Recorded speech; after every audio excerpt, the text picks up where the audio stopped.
Mid point theorem सीखने के बाद इसकी कन्वर्स को भी जानना जरूरी है, क्योंकि 8.2 एक्सरसाइज में ऐसे भी सम्स हैं जो हमें कन्वर्स रिलेटेड भी करने पड़ेंगे।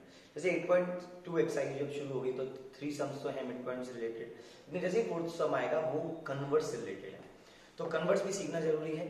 तो कन्वर्स के लिए हमें जानकारी रखना जरूरी है, क्योंकि ये मोटिवेट करती है क्वेश्चन सॉल्व करने के लिए। तो चलिए देखते हैं कन्वर्स का क्या मतलब होता है।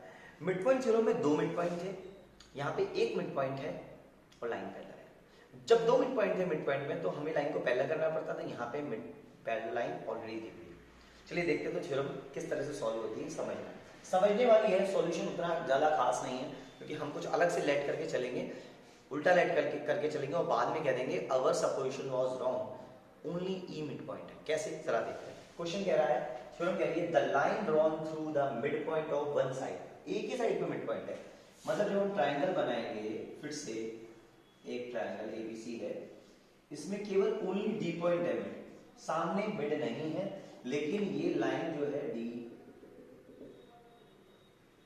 वो पैरेलल है बीसी के, ऐसा गिवन। ये मिड पॉइंट नहीं है, ई है, ठीक है। अच्छा, और इन्होंने बोला है वन साइड के मिड पॉइंट है and parallel to the another side, parallel भी है, इंटरसेक्ट द थर्ड साइड, जब वो थर्ड साइड से इंटरसेक्ट करती है एट इट्स मिड पॉइंट, वो भी मिड पॉइंट बन जाता है। यदि लाइन पैरेलल है तो इसका गिवन क्या आ रहा है? गिवन एक अच्छा सा आ रहा है कि हम ये कहेंगे ट्रायंगल एबीसी, हम ये कहें only D is mid of AC and जो D लाइन है वो पैरेलल टू BC है। मतलब दो चीजें गिवन है, D मिड पॉइंट है और D पैरेलल टू BC है। और टू प्रूफ क्या कहता है?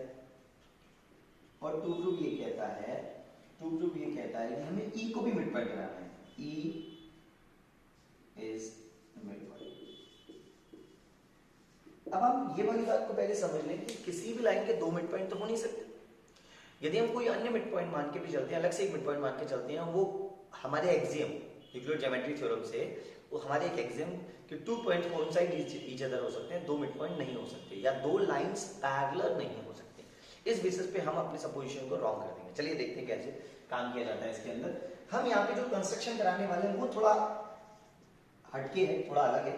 मैं एक रेड लाइन से आपको दिखाना चाह रहा हूँ कि एक लाइन में और एक नई लाइन दिखाना चाहूंगा यहाँ पर, कि मैं ये मानूंगा E को तो मिड पॉइंट मानना है, इन्होंने प्रूव करना है, लेकिन हमने एक अन्य पॉइंट मान रखा है E डैश कि वो मिड पॉइंट है, और हमने उसको ज्वाइन करा कि DE एक लाइन और आ गई अलग से, E डैश को मैंने मिड पॉइंट मान लिया। जब वो मिड पॉइंट है तो लाइन D डैश पैरेलल होगी, और 2 लाइन पैरेलल तो नहीं हो सकती, तो सिर्फ एक ही लाइन मिड पैरेलल है तो E ही मिड पॉइंट होगा, क्योंकि E और E dash coincide each other है। हमने कंस्ट्रक्शन में ये लिखा कि in triangle ABC E dash another point E dash is mid of AC, ये mid point है, ठीक है, and join DE dash, इसको मिला दिया हम, ठीक है। अब DE dash E dash mid point है, तो इसके लिए मिड पॉइंट थ्योरम लगेगी, तब हमने प्रूफ शुरू किया। तो हमने माना कि इन ट्राइंगल ABC के अंदर if D is mid of AB है, एक बात तो ये, ठीक है। और हमने बाय कंस्ट्रक्शन अपनी तरफ से मान लिया कि E dash is also mid of AC by construction, ये हमने लेट कर लिया है।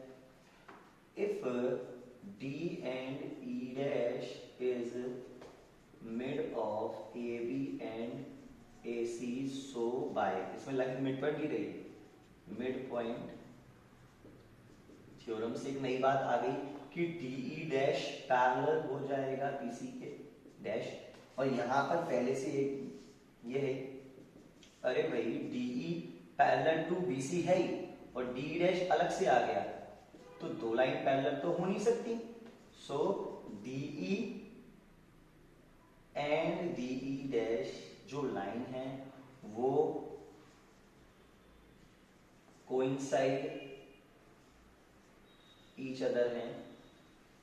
सो E जो हमने E डैश मिड पॉइंट माना, E and E dash are overlap, दोनों एक दूसरे के ऊपर हैं, so by axiom only E point is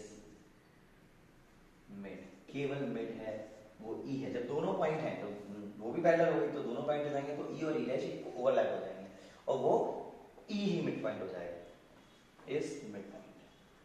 जब मिड पॉइंट हो जाता है तो हम कहेंगे so our supposition was wrong। हमने जो मान लिया था ना कि E के बाद E dash is the mid point, construction में E dash is mid point, वो गलत हो जाएगा। Our solution was wrong। E is wrong, only E is mid of AC। मतलब ये वाली बात आ गई है, एक मिड पॉइंट और लाइन पैरेलल है तो E dash also mid point ना होके केवल E मिड पॉइंट होगा। E is mid of AC। एक मिनट से एक मिनट आ जाता है, ये है कन्वर्स मिड पॉइंट थ्योरम। और इससे हम कन्वर्स मिड पॉइंट थ्योरम के बाद हम आगे की एक्सरसाइज को हम काम कर सकते हैं। 8.2 एक्सरसाइज हम आज कर लेते हैं तो आप चालू हो जाएगा आपका चैप्टर 10 सर्कल। ठीक है, तो बहुत जल्दी सर्कल आपको मिलने वाला है, आप इसको तैयार कर लेंगे। बहुत अच्छी थ्योरम है, आगे काम आने वाली है कि एक मिड पॉइंट से दूसरा मिड पॉइंट हो जाता है यदि लाइन पैरेलल है तो।